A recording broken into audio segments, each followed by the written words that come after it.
पूरे देश के लिए बहुत बड़ी उपलब्धि है, खासतौर से नौजवानों के लिए।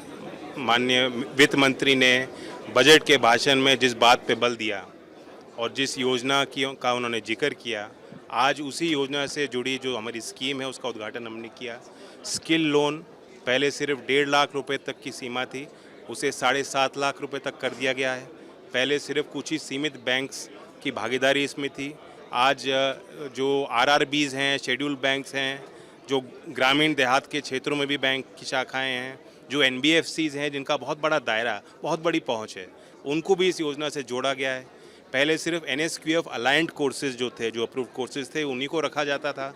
अब हमने कहा है कि जो प्राइवेट पार्टनर्स हैं, जो एमएनसीज़ हैं, जो बड़े ट्रेनिंग और शिक्षण संस्थानें हैं, जो वो ट्रेनिंग कर रहे हैं उसको सिद्ध पर डाला जाए, और अगर कोई लाभार्थी आना चाहता है उसको 7.5 लाख रुपए तक का लोन हम देंगे।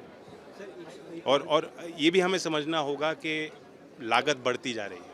जो फ्यूचर स्किल्स की डिमांड अब इंडस्ट्री से आ रही है, इंडस्ट्री 4.0 की हम बात कर रहे हैं, और आने वाले 10 साल में मशीन लर्निंग, एआई, अब हम ड्रोन की बात कर रहे हैं। तो नई टेक्नोलॉजीज जिस स्पीड से आ रही हैं, उसके लिए हमें कौशल विकास के अपने सिस्टम्स को भी देखना होगा, और नौजवानों की डिमांड बढ़ चढ़ कर आ रही है इन फील्ड्स में। आज सरकारी स्कूलों में भी, केंद्रीय विद्यालयों में और नवोदय विद्यालयों में भी एआई की ट्रेनिंग का, कौशल विकास का काम चल रहा है। लेकिन इन सब के जो स्कीम्स के जो कोर्सेज होते हैं वो महंगे होते हैं। आप प्राइवेट इंस्टीट्यूशन में अगर आप जाएंगे, प्राइवेट स्किल यूनिवर्सिटीज़ भी देश में चल रही हैं, वहाँ आप पता करेंगे तो वो बहुत महंगा है। तो आम छात्र के पहुँच से वो चीज़ें बाहर थीं, अब उन्हें सुलभ किया गया है। 75% गारंटीड है। तो एक तरह से जो रिस्क होता है बैंक का, फाइनेंशियल इंस्टीट्यूशन का, उसको हमने कम किया गया है, उसका ख्याल किया है। और जब रिस्क कम होगा तो बैंक जो है अच्छे रेट ऑफ इंटरेस्ट पे, जो हमने उसको भी हमने कैप किया है कि कोई ज़्यादा रेट ऑफ इंटरेस्ट ना लिया जाए, market aligned rate of interest पे छात्र इसकी सुविधा ले सकते हैं। तो होता ही, ये तो लोकतंत्र की प्रक्रिया है। कभी कभी लोग बजट जैसा भी हो, कैसा भी हो, एक रटा भाषण दे देते हैं कि मिडिल क्लास नाराज़ है और गरीब खफा है और किसान के लिए कुछ नहीं है।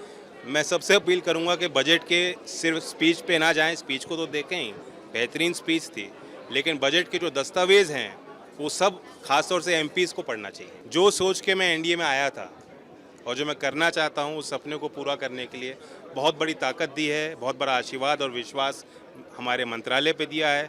और ये विश्वास मुझ पे नहीं, देश के नौजवानों पे प्रधानमंत्री खुद कर रहे हैं।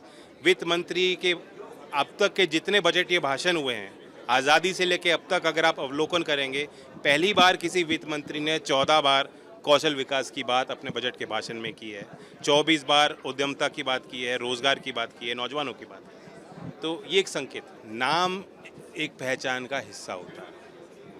अब राष्ट्रीय शिक्षा नीति का मैं उदाहरण आपको देता हूँ।